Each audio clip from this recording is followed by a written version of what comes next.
এই ফকিনির বাচ্চা আমার পোলায় বিদেশ থেকে টেহা মোটা অঙ্কে পাতায় আর হেগুনা বাড়িতে বইয়া বইয়া ঠাইয়ের কাঠ দিলা গলা দিয়া ঢুকাস তোর দোকান নাই করমু হ্যাঁ আমার বাড়িতে থাইকা ঠ্যাঙের পা ঠ্যাং দিলা খাওয়া যাবে না ফকিনির বাচ্চা কেন আমার মা!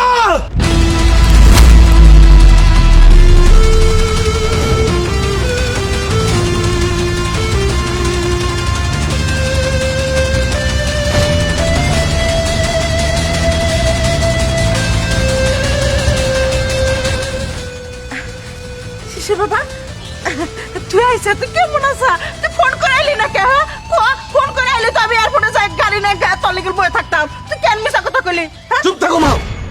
তার আগে বলো আমার স্ত্রীকে আমার সন্তানকে এখান থেকে বের করে দিচ্ছ কেন?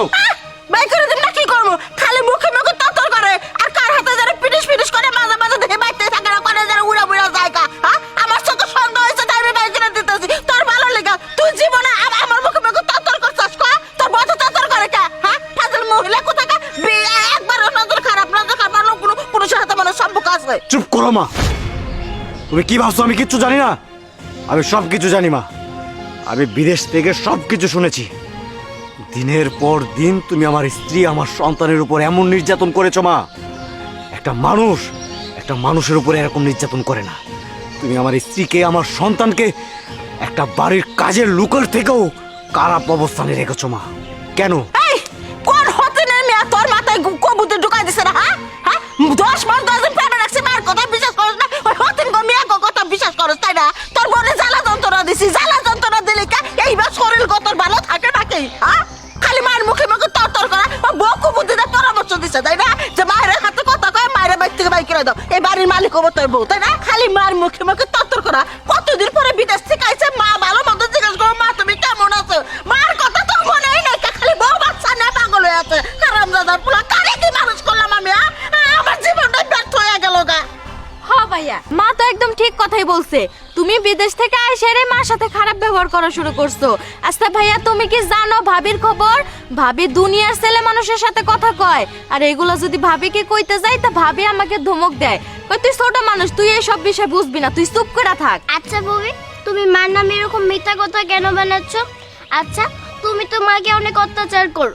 দিদাও তো মাকে অনেক অত্যাচার করে আমরা ভালো কিছু তোমাদের জন্য খেতে পারি না ভালো পোশাক পরতে পারি না আর আমরা যখন বাবাকে সব কথা বলতে যাই দিদা তো আম্মুকে ধরে অনেক মার দেয় আর আমাকেও তো তোমরা মাঝে মধ্যে ধরে মারো আচ্ছা তোমরা কেন আমাদের সাথে এরকমটা করো ও মাই গো এই জন্য তো মাসে কথা কয় দৈন্য মরেছে জাল বেশি এইটুকু সেরে কি সালা কি টাউট হ্যাঁ দাও ফুপির মুখে মুখে তর করছে কি টাউটা মাই শিক্ষা দিছে মাও যেমন এই সন্তানও হেমন চুপ করো মা।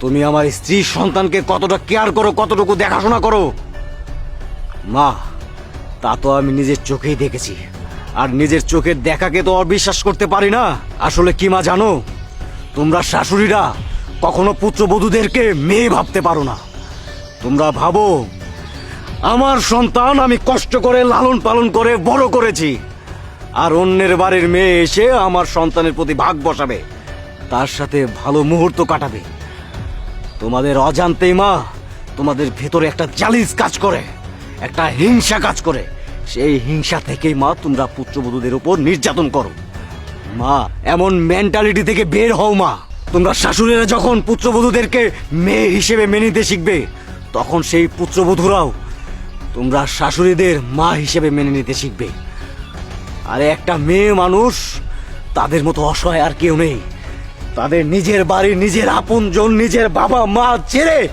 শ্বশুর বাড়ি আসে তার শ্বশুর হয় নিজের বাবা তার শাশুড়ি হয় নিজের মা আর তোমরা শাশুড়িরা তাদের উপর দিনের পর দিন নির্যাতন করো কেন মা স্যার শুনেন এতক্ষণ আপনার মা আপনার বোন যা যা বলছে সব মিথ্যা কথা বলছে সত্যি এই ভাবির উপরে যে পরিমাণ নির্যাতন চলে সেটা আমি একজন অন্য মানুষ হয়ে সহ্য করতে পারি না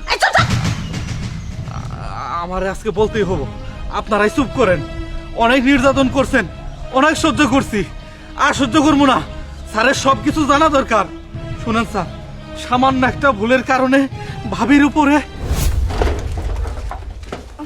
মা, ও মা, আচ্ছা আমরা কিসের জন্য এই বাড়িতে পড়ে থাকি?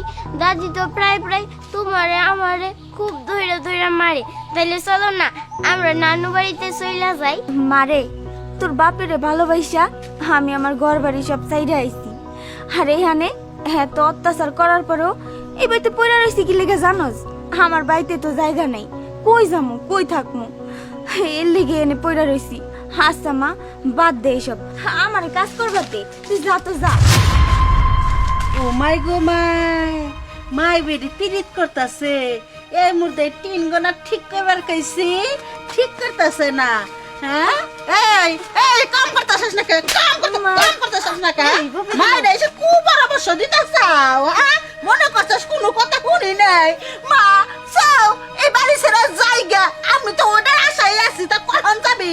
কখন যাবি হাতে না নিয়ে? হ্যাঁ আপনি এমন করেন কি লেগা? সব সময় দেখি অত্যাচার করেন আম গ্রুপে। আপনি যদি বেশি বাড়াবাড়ি করেন আপনার পোলারে কিন্তু আমি কয়া দিব। ওরে মারে, আমারে বেলাকমান করলো। আমি ভয় পাইছি, অন্য ব্যবস্থা করা লাগবো। বেটি হতেনের মেয়ারে শক্ত কইরা ধইরা নিয়ে আইতো। টাইট দিতেছি, টাইট দিতেছি। আর বুঝতে পারছেন স্যার কি পরিমাণ নির্যাতন করে আমাকে ম্যাডামের উপরে? বিশ্বাস করেন এরা মানুষ না, এরা কাফের। ছি ছি মা, তুমি এমন নির্যাতন করো মা, একটা বাইরের মানুষও সহ্য করতে পারে না। বাস মা, অনেক হয়েছে। আর না, আমার স্ত্রী সন্তানকে নিয়ে এই বাড়ি থেকে আমি চলে যাবো। থাকো থাকো তোমার অহংকার নিয়ে, তোমার দম্ভ নিয়ে। চলো।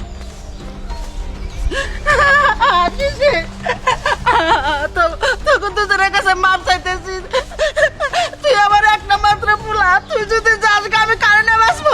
বৌমা বোঝা, আমার ভুল হয়েছে, আমার মাফ করে দাও। আর কোনোদিন খারাপ ব্যবহার করবো না। তোমরা আজকে পরে থেকে সুখে শান্তিতে সংসার করবা। আমার আমার সংসারে চাবি আমি তোমার আসলে বাইন্ধা দেবো। আমার পোলাটারে বোঝাও। শোনো, তোমার মায়ের জায়গায় যদি আজকে আমার মায় আমার উপরে অত্যাচার করতো তাইলে কি আমি মাইনা নিতাম না? মায় যেহেতু মার ভুলটা বুঝতেই পারছে, তাইলে আমরা এই বাড়ি ছেড়ে যাবো কি লেগা? চলো আমরা সবাই মিলে একসাথেই থাকবো, আমরা কোথাও যাবো না। দেখছো মা, তুমি যে মানুষের উপর এত নির্যাতন করছো, এত অত্যাচার করছো মা, এখন পর্যন্ত তোমার সুপারিশ করতেছে মা। মা, এখনো সময় আছে। পুত্রবধূদের নিজের মেয়ে ভাবতে শেখো। আমি বিশাল ভুল করছি। এই ভুলটা তোর মা বুঝতে পারছে। তুই কয়া একটা মানুষ কি সারা জীবন খারাপই থাকে?